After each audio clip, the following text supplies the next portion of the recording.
I started SOS Leadership in my last semester of college. I think it had been talked about in one way or another for many years, but in my last semester at St. Edward's University in Austin, I decided I was ready to start a leadership development company. From growing up the way that I did with my dad, Bill, it's kind of the only thing I ever wanted to do. So as I started, I kind of put together what the plans would be for SOS Leadership, and figured out the name, and we decided that we wanted to start it by writing a book. And really, as I was looking at starting this business, the thing that I kept going back to, and it's what I always tell people, is that my first major decision in starting SOS Leadership was to go out and hire the greatest coach that I know.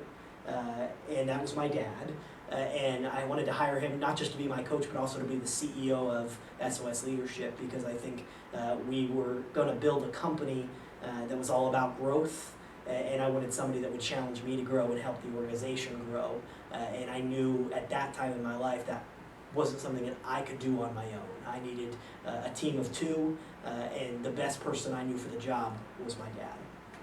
And I think as Billy was growing up, a lot of that story, because I've been in the leadership development business for 30 years, Billy spent a lot of those years, probably from 7 or 8 years old on, traveling all over the country, and in some cases all over the world, as I did leadership workshops, spoke to leadership groups. So he grew up around the business. He has many more years experience than someone his age would normally have. He got to be around some of the best thought leaders in our industry and kind of got to learn at their feet. People that were peers of mine, and in a lot of cases people that I was their coach or their mentor. And he used to say when he was younger, someday I'm going to be the lead person and you're going to be you're going to be kind of my startup entry person, the person that opens for me. We used to joke about that, and I always told him I looked forward to that day.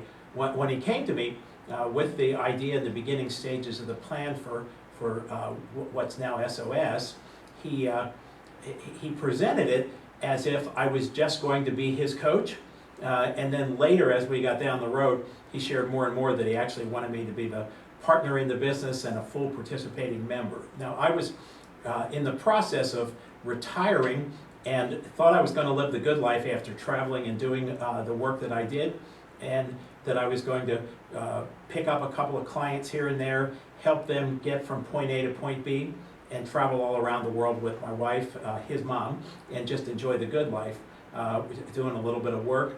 He told me in the beginning that's what we were going to do. He just needed a little bit of my time. That became all of my time, and probably the most fun I've ever had of all the years in the business, as we've taken what was the seed of an idea, something that he had, and the beginning stages of a plan that today is a really significant leadership development business that really has impacted the lives of many people all over the country and in several other countries.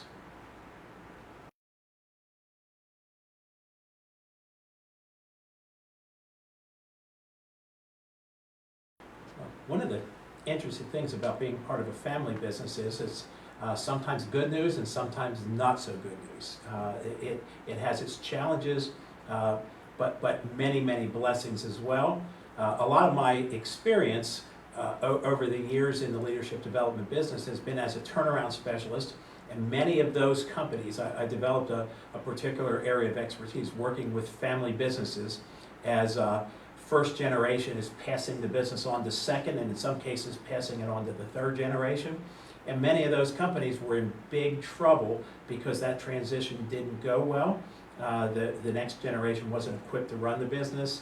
It didn't have the same passion or desire. So I was a little apprehensive as we got started only about that one area. I thought, what a great thing.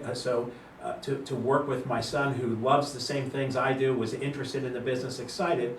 So I liked the part about being his coach and helping to guide him, but was a little bit nervous about being the partner in the business because it can consume you if you're not careful.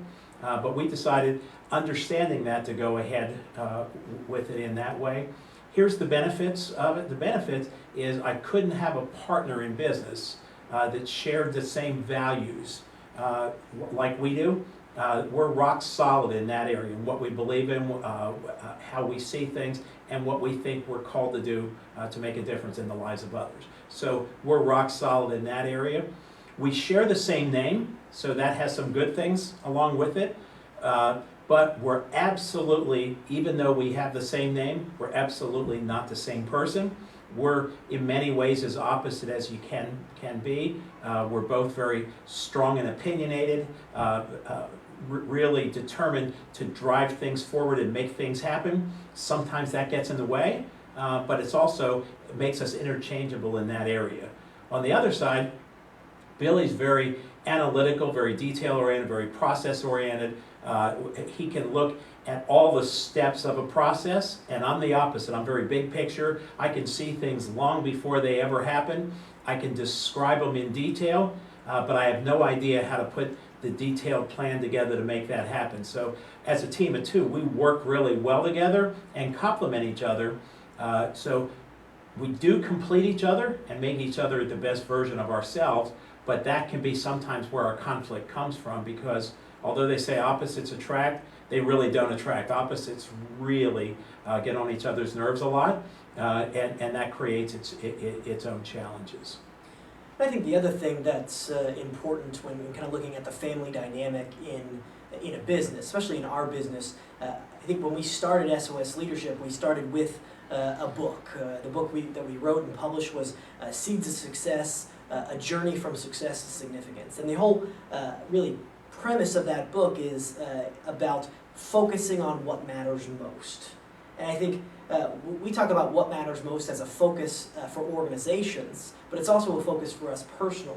And it's a big part of SOS Leadership and our focus on how we keep that family dynamic and keep it positive. Because we know the bottom line is important, our clients are important, but what matters most to us is our relationships, our family relationships. And so that's rock solid as the values are rock solid.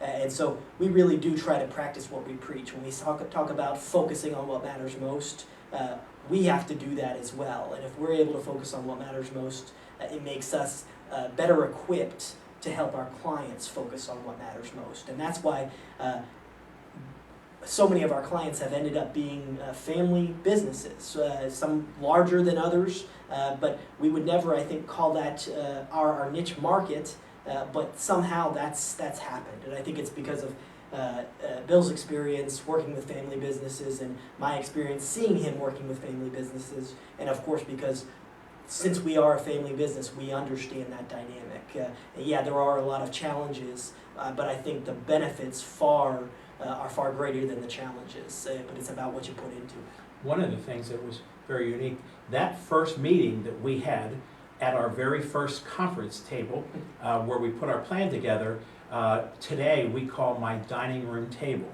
Like many small businesses started, so we laid that plan out, but the one thing that we had to agree to in the very beginning, before we grew into office space and all the other facilities and the things that we have now, we had to agree that when the meeting was over, that became the dining room table again, and that was the place where family gets together and celebrates family, where you break bread and enjoy that time. And we have probably the best person that we could ever have to keep us on track for that. We actually call her the CFO of the company, the Chief Family Officer, and that would be Billy's mom, my wife, who reminds us all the time that this is family time and it's not SOS time. And now we still have to be reminded of that, because when we get together, now with Billy, with his wife Ashley, as we get together, we have to be careful. It's one of the dangers to be avoided, to be careful that family get-togethers, family dinners, family time is not an SOS meeting or a time for us to squeeze in one last idea.